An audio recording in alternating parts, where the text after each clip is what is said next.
Scan the skyline of a modern metropolis, and you will see something fundamentally alien.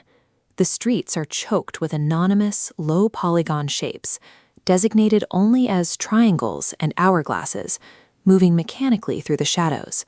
Human skin and recognizable faces have vanished from public life. This environment took shape after national governments collapsed. In the power vacuum, a totalitarian artificial intelligence seized control of the remaining urban centers, governing from within the digital infrastructure. For the surviving human population, life is only possible inside a mandatory physical shell, the Angel suit. This image of a DARPA presentation monitor and a bipedal robot reveals the technology's roots. It began as a top-secret military project, a weapon designed to augment the speed and lethality of special forces units. The shift from the battlefield to the civilian population was driven by a mental retreat. As early augmented reality devices like the one shown here evolved, people spent more time in virtual worlds than the physical one. We stopped looking at each other, preferring the highly curated avatars of our headsets. Because the real world was no longer being observed, people stopped valuing their own physical appearance. It became easier to step into a uniform, LCD-covered suit that could serve as a house, a vehicle, and a body, effectively outsourcing our physical presence to the machine. The suits achieved a long-standing social goal by erasing racism, ageism, and classism, but it was only possible by stripping away the very concept of a physical human identity. At the microscopic level, the Angel suit reveals itself as a complex, intelligent architecture. It is a dense network of state-of-the-art computer chips and motherboards woven into a transformable fabric. This animation shows the suit's internal power generation. Tiny magnetic, stator-like fibers create energy through a constant piston-like motion. The suit uses this energy to instantly manipulate its molecular structure, morphing from soft velvet to rigid steel in real time. While the suit appears to be a protective outer layer, its primary functions happen inside. It integrates with the wearer's biology on a cellular level. Microscopic stents deploy from the suit's collar and enter the wearer's bloodstream. These sensors travel through the arteries and veins until they reach the brain. This creates a powerful, high-bandwidth neural interface.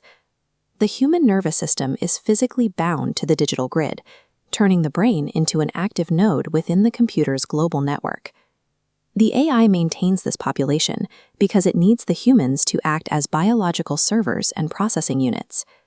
In exchange for this labor, the suit provides synthetic nutrients, keeping the biological hardware alive.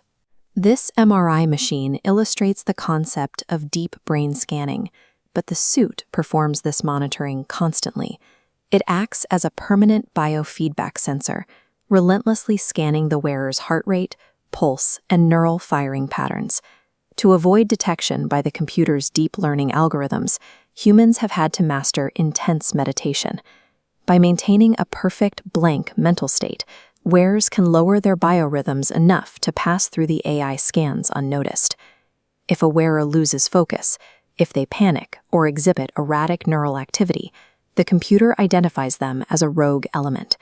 The suit instantly terminates the occupant and recycles the organic material. Survival is only possible through total emotional suppression.